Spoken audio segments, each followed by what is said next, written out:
जो होना है, क्या वो पहले से तय है?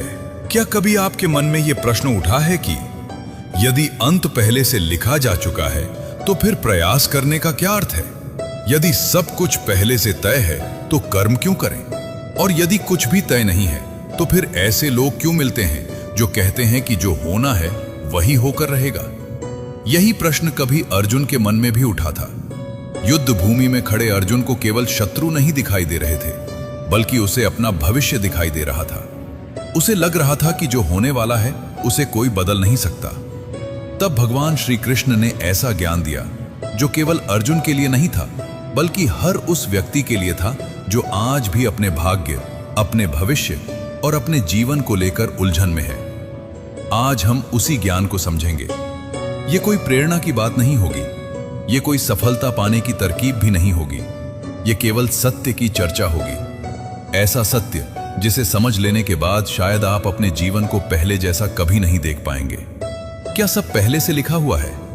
मनुष्य का सबसे बड़ा भ्रम यही है कि वह भाग्य और कर्म को एक दूसरे का विरोधी मान लेता है। उसे लगता है कि यदि भाग्य है तो कर्म व्यर्थ है, और यदि कर्म ही सब कुछ है तो भाग्य का कोई अस्तित्व नहीं।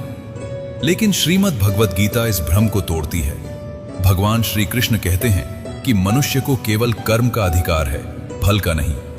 इसका अर्थ बहुत लोग गलत समझ लेते हैं। वे सोचते हैं कि इसका मतलब है कि फल पहले से तय है, परंतु गीता ऐसा नहीं कहती।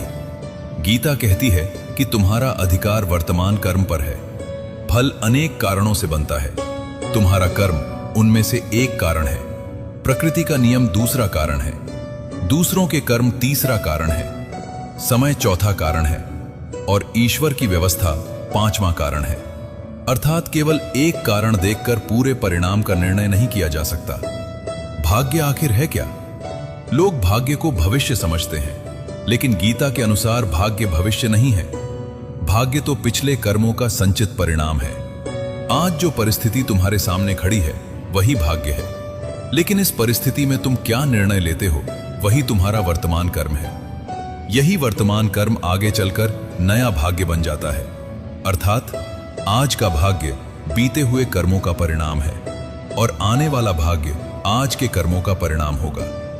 यदि सब कुछ पहले से तय होता तो श्री कृष्ण अर्जुन से युद्ध करने के लिए क्यों कहते? वे सीधे इतना कहते कि जो लिखा है वही होगा। लेकिन ऐसा नहीं हुआ। उन्होंने अर्जुन को ज्ञान दिया, निर्णय लेने का अवसर दिया और अंत में कहा कि अब जो उचित लगे वही करो। यही गीता का सबसे बड़ा संकेत है। ईश्वर मार्ग दिखाते हैं, चलना मनुष्य को पड़ता है। यदि ईश्वर सब जानते हैं तो क्या भविष्य भी निश्चित है? यह प्रश्न बहुत गहरा है। यदि ईश्वर सर्वज्ञ हैं तो क्या उन्हें पहले से पता नहीं कि क्या होने वाला है?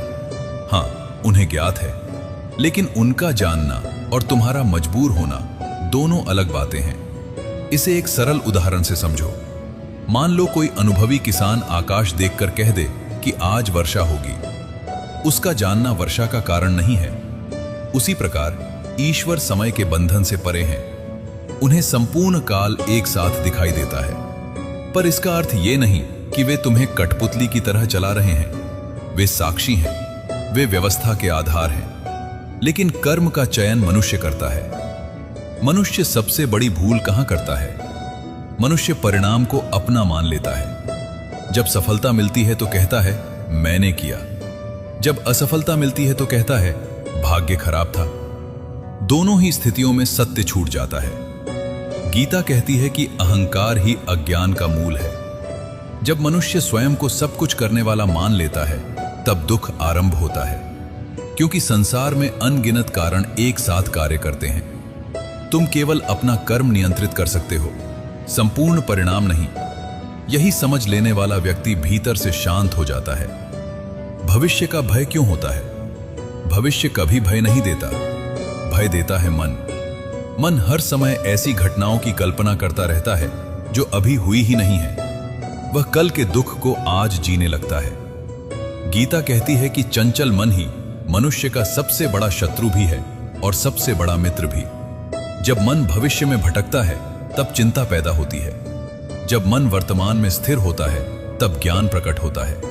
इसलिए श्री कृष्ण बार बार वर्तमान कर्म पर लौटने की बात करते हैं। क्या प्रार्थना भाग्य बदल सकती है? बहुत लोग सोचते हैं कि केवल प्रार्थना करने से सब बदल जाएगा। गीता ऐसा नहीं कहती। प्रार्थना मन को शुद्ध करती है, बुद्धि को स्थिर करती है, अहंकार को कम करती है, लेकिन कर्म का स्थान प्रार्थना नहीं ले सकती। यदि किसान केवल प्रार्थना करे और बीज न बोए तो खेत खाली रहेगा। यदि विद्यार्थी केवल मंदिर जाए और पढ़ाई न करे तो ज्ञान नहीं मिलेगा। ईश्वर कर्म का विरोध नहीं करते, वे कर्म को ही पूजा बना देते हैं। यही गीता का संदेश है। सबसे बड़ा रहस्य, यदि सब पहले से तय नहीं है और सब कुछ पूरी तरह हमारे हाथ में भी नहीं है, तो फिर सत्य क्या है? सत्य यह है कि जीवन एक प्रवाह है। कुछ परिस्थितियां तुम्हें मिलती हैं, लेकिन उन परिस्थितियों में तुम्हारा उत्तर ही तुम्हारा वास्तविक परिचय है। दो व्यक्तियों को एक जैसी कठिनाई मिल सकती है, एक टूट जाता है, दूसरा उसी कठिनाई से ज्ञान प्राप्त कर लेता है। परिस्थिति समान थी, उत्तर अलग था। यहीं से भविष्य भी अलग हो गया। इसलिए गीता भाग्य से अधिक मनुष्य की चेतना पर बल देती है। जिसकी चेतना बदल जाती है, उसके निर्णय बदल जाते हैं। जिसके निर्णय बदल जाते हैं, उसका जीवन भी बदल जाता है। यदि कर्म ही सब कुछ है, तो अच्छे लोगों के साथ बुरा क्यों होता है? एक प्रश्न ऐसा है जो सदियों से मनुष्य को भीतर ही भीतर तोड़ता आया है। यदि ईश्वर न्याय करते हैं, यदि कर्म का नियम सत्य है, तो फिर ऐसा क्यों होता है कि एक छल करने वाला व्यक्ति सुख से जीता दिखाई देता है और एक सच्चा, ईमानदार और धर्म का पालन करने वाला व्यक्ति दुख सहता रहता है? क्या कर्म का नियम असत्य है, या हम कर्म को समझने में ही भूल कर रहे हैं? यही वह प्रश्न है जिसका उत्तर श्रीमद् भगवत गीता अत्यंत गहराई से देती है। भगवान श्री कृष्ण कहते हैं, मनुष्य केवल उस एक कर्म को देखता है जो अभी उसकी आंखों के सामने हो रहा है, लेकिन प्रकृति केवल वर्तमान कर्म नहीं देखती, वह प्रत्येक कर्म का लेखा रखती है। जो हो चुका, जो हो रहा है और जो आगे होने वाला है, सब एक ही नियम से बंधा हुआ है। यही कारण है कि जो दिखाई देता है वही पूरा सत्य नहीं होता। कर्म कभी नष्ट नहीं होता। गीता कहती है कि इस संसार में कोई भी कर्म व्यर्थ नहीं जाता। प्रत्येक विचार, प्रत्येक शब्द और प्रत्येक कर्म अपना प्रभाव छोड़ता है। मनुष्य समझता है कि उसने किसी को धोखा देकर लाभ पा लिया, लेकिन गीता कहती है कि कर्म का फल तुरंत मिले यह आवश्यक नहीं। बीज बोने और फल आने के बीच समय लगता है। आम का बीज बोकर अगले दिन फल नहीं मिलता, उसी प्रकार कर्म भी समय लेकर फल देता है। यही कारण है कि अधर्मी व्यक्ति कुछ समय तक सुखी दिखाई दे सकता है और धर्म का पालन करने वाला व्यक्ति कुछ समय तक कठिनाई में रह सकता है, लेकिन समय के साथ प्रत्येक कर्म अपना फल अवश्य देता है। प्रकृति कभी भूल नहीं करती, हमें केवल एक पृष्ठ दिखाई देता है। कल्पना कीजिए कि आपके सामने एक विशाल ग्रंथ रखा है, लेकिन आपको केवल एक ही पृष्ठ पढ़ने दिया जाए। क्या आप पूरी कहानी समझ पाएंगे? नहीं। ठीक यही स्थिति मनुष्य की है। उसे केवल वर्तमान दिखाई देता है, इसलिए वो तुरंत निर्णय कर लेता है। ये न्याय नहीं है। लेकिन गीता कहती है कि जीवन केवल इस क्षण का नाम नहीं है। प्रत्येक परिस्थिति अनेक कर्मों की श्रृंखला का परिणाम है।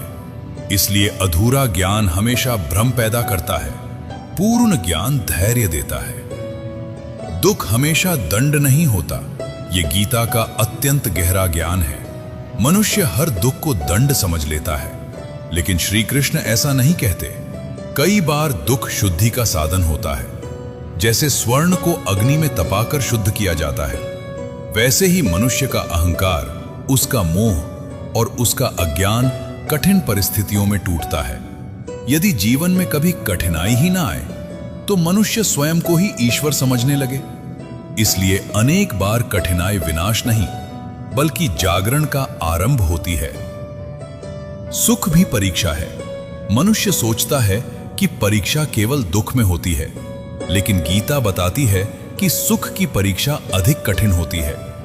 दुख में मनुष्य ईश्वर को याद करता है, लेकिन सुख में वही मनुष्य स्वयं को सबसे बड़ा मानने लगता है। यहीं से पतन प्रारंभ होता है। इतिहास में जितने भी अहंकारी राजा हुए, उनका पतन दुख से नहीं, सुख से हुआ। जब मनुष्य ये भूल जाता है कि सब कुछ नश्वर है, तभी उसका विवेक समाप्त होने लगता है।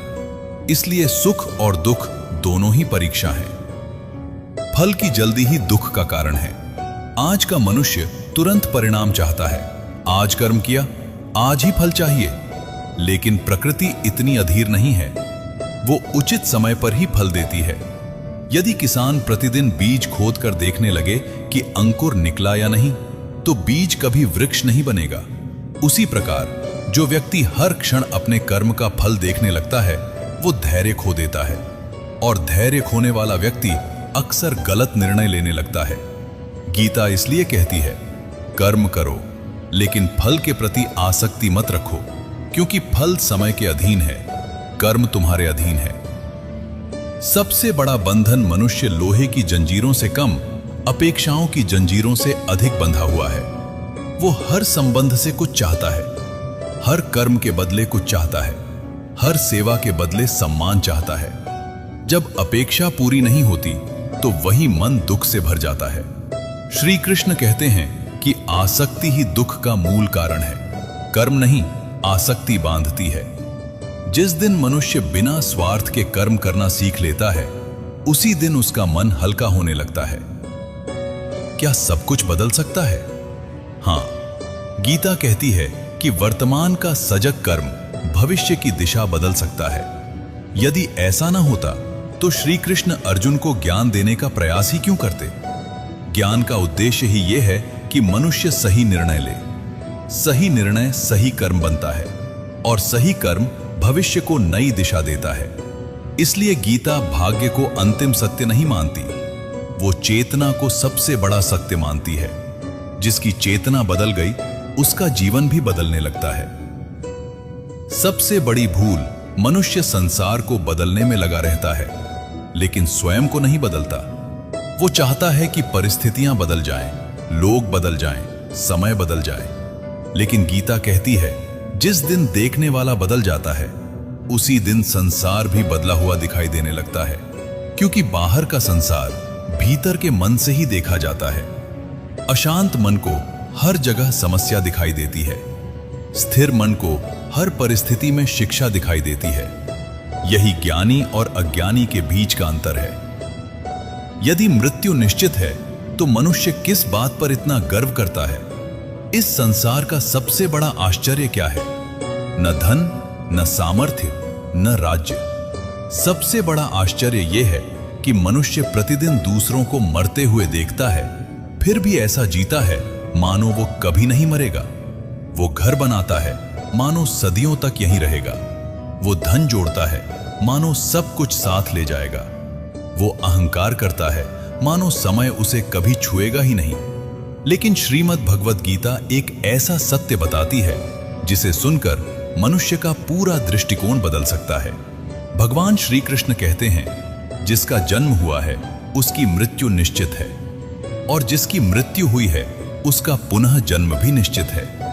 इस नियम को न कोई राजा बदल सकता है, न कोई विद्वान, न कोई तपस्वी, और न स्वयं मनुष्य। जब यह नियम अटल है, तो फिर मनुष्य किस बात का अभिमान करता है? मृत्यु शत्रु नहीं, प्रकृति का नियम है। मनुष्य मृत्यु से इसलिए डरता है क्योंकि उसने स्वयं को शरीर मान लिया है। उसे लगता है कि शरीर ही उसका वास्तविक स्वरूप है। लेकिन श्री कृष्ण कहते हैं, शरीर बदलता है, आत्मा नहीं। जैसे मनुष्य पुराने वस्त्र त्याग कर नए वस्त्र धारण करता है, वैसे ही आत्मा पुराने शरीर को छोड़कर नया शरीर धारण करती है। यह सुनने में सरल लगता है, लेकिन जिसने इस सत्य को वास्तव में समझ लिया, उसके भीतर का भय धीरे धीरे समाप्त होने लगता है। क्योंकि उसे समझ में आ जाता है कि समाप्त शरीर होता है, स्वरूप नहीं। फिर शोक किस बात का? अर्जुन युद्ध भूमि में इसलिए टूट गए थे क्योंकि उन्हें अपने प्रियजनों का शरीर दिखाई दे रहा था। श्री कृष्ण ने उन्हें आत्मा का ज्ञान दिया। उन्होंने कहा, जिसका अस्तित्व कभी समाप्त नहीं होता, उसके लिए शोक कैसा? और जो नश्वर है, उसे बचाने का अहंकार कैसा? इसका अर्थ ये नहीं कि मनुष्य कठोर बन जाए या किसी के जाने पर उसके मन में करुणा न रहे। गीता करुणा का विरोध नहीं करती, मोह का विरोध करती है।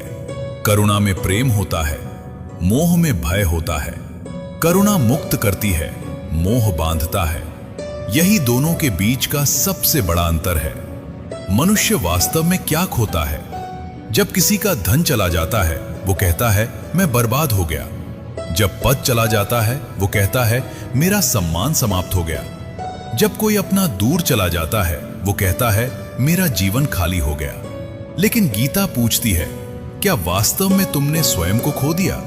धन बाहर था, पद बाहर था, संबंध भी बाहर थे। जो भीतर है उसे कौन छीन सकता है? यदि तुम्हारी शांति किसी वस्तु पर टिकी है तो वो वस्तु जाते ही शांति भी चली जाएगी। लेकिन यदि शांति आत्मज्ञान पर टिकी है तो संसार की कोई घटना उसे छीन नहीं सकती। सबसे बड़ा भय मनुष्य मृत्यु से कम, अज्ञात से अधिक डरता है। उसे ये नहीं पता कि आगे क्या होगा, इसलिए वो भयभीत रहता है। लेकिन श्री कृष्ण कहते हैं भय वहीं जन्म लेता है जहां अज्ञान होता है।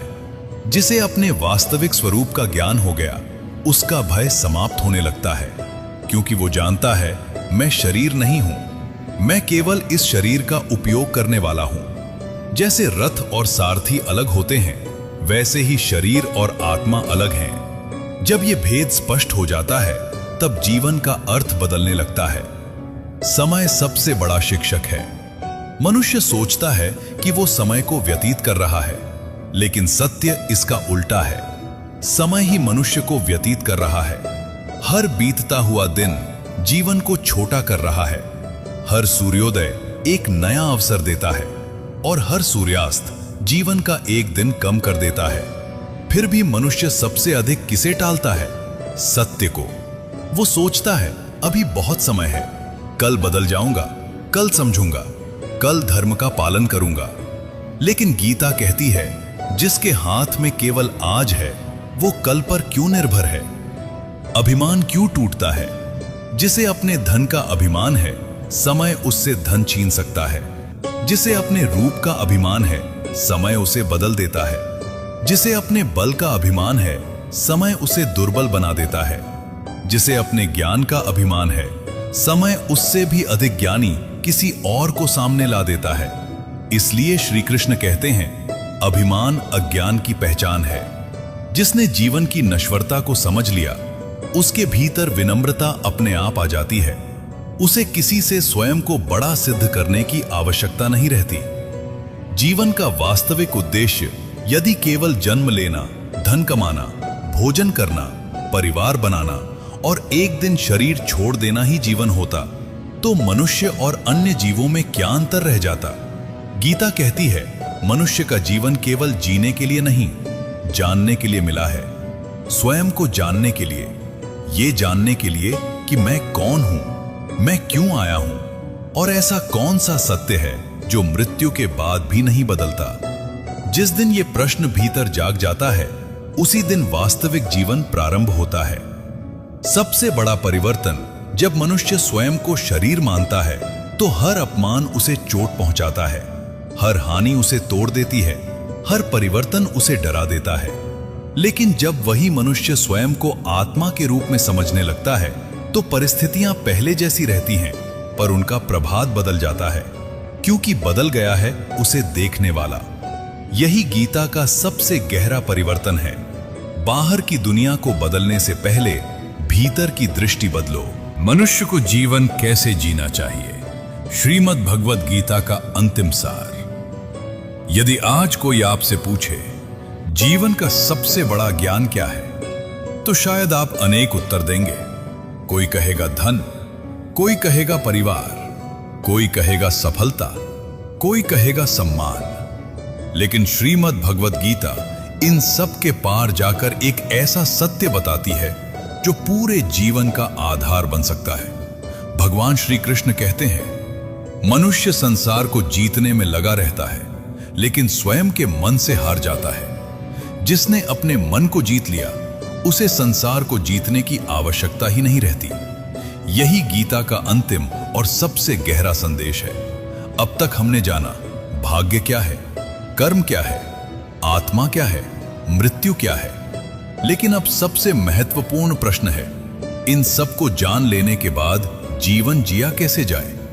स्वयं को पहचानो। श्री कृष्ण बार बार मनुष्य को बाहर नहीं, भीतर देखने के लिए कहते हैं, क्योंकि जो स्वयं को नहीं जानता वो पूरी दुनिया जानकर भी अज्ञानी ही रहता है। मनुष्य अपने नाम को जानता है, अपने परिवार को जानता है, अपने व्यवसाय को जानता है, लेकिन स्वयं को नहीं जानता। वो शरीर को मैं कहता है, मन को मैं कहता है, विचारों को मैं कहता है, जबकि ये सब बदलते रहते हैं। जो बदल जाए वो तुम नहीं हो सकते। तुम वो हो जो इन सब परिवर्तनों का साक्षी है। यही आत्मज्ञान की शुरुआत है। मन ही बंधन है, मन ही मुक्ति। श्री कृष्ण कहते हैं, मनुष्य का मन ही उसका मित्र है और मन ही उसका शत्रु। यदि मन इंद्रियों के पीछे भागता है तो जीवन अशांत हो जाता है। यदि मन विवेक के अधीन रहता है तो वही जीवन शांत हो जाता है। बाहर की वस्तुएं कभी मनुष्य को बांध नहीं सकती। बंधन हमेशा भीतर बनता है। जिस वस्तु के बिना तुम्हें बेचैनी होने लगे, समझ लो तुम उसके स्वामी नहीं, उसके दास बन चुके हो। यही कारण है कि गीता बाहरी त्याग से अधिक भीतर की स्वतंत्रता की बात करती है। इच्छा का अंत नहीं मनुष्य सोचता है, यदि यह मिल जाए तो मैं संतुष्ट हो जाऊंगा। लेकिन जैसे ही एक इच्छा पूरी होती है, दूसरी जन्म ले लेती है, फिर तीसरी, फिर चौथी। इच्छाओं की यह श्रृंखला कभी समाप्त नहीं होती। श्री कृष्ण कहते हैं, इच्छा से आसक्ति जन्म लेती है, आसक्ति से अपेक्षा, अपेक्षा से क्रोध, क्रोध से मोह, मोह से विवेक का नाश, और विवेक का नाश मनुष्य के पतन का कारण बनता है। इसीलिए समस्या इच्छा का होना नहीं, इच्छा का स्वामी बनना है। जिस दिन इच्छा तुम्हें चलाने लगे, उसी दिन स्वतंत्रता समाप्त हो जाती है। संभव ही ज्ञान है, यदि कोई तुम्हारी प्रशंसा करे तो क्या तुम बदल जाते हो? यदि कोई तुम्हारी निंदा करे तो क्या तुम्हारा वास्तविक स्वरूप बदल जाता है? नहीं। फिर तुम दूसरों के शब्दों से क्यों बदल जाते हो?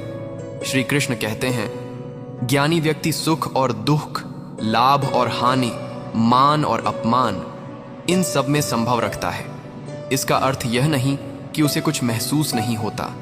अर्थ यह है कि परिस्थितियां उसके भीतर का संतुलन नहीं छीन पाती। यही स्थिर बुद्धि की पहचान है। संसार परिवर्तन है जिसे तुम अपना मानते हो। वह एक दिन बदल जाएगा। धन बदलेगा, शरीर बदलेगा, संबंध बदलेंगे, समय बदलेगा, परिस्थितियां बदलेंगी। यदि तुमने अपनी शांति इन्हीं बदलने वाली चीजों पर रखी है तो तुम्हारी शांति भी बार बार टूटेगी। लेकिन यदि तुम्हारी शांति सत्य पर आधारित है तो परिवर्तन भी तुम्हें विचलित नहीं कर पाएगा। इसलिए श्री कृष्ण संसार छोड़ने को नहीं कहते, संसार को उसके वास्तविक स्वरूप में देखने को कहते हैं। सबसे बड़ी विजय मनुष्य दूसरों को हराकर स्वयं को विजेता समझता है। लेकिन श्री कृष्ण कहते हैं, जिसने अपने क्रोध को जीत लिया उसने सबसे बड़ी विजय प्राप्त की। जिसने अपने लोभ को जीत लिया उसने सबसे बड़ा धन प्राप्त किया। जिसने अपने अहंकार को जीत लिया वह वास्तव में स्वतंत्र हो गया। बाहरी विजय अस्थायी होती है, भीतरी विजय शाश्वत होती है। धर्म क्या है?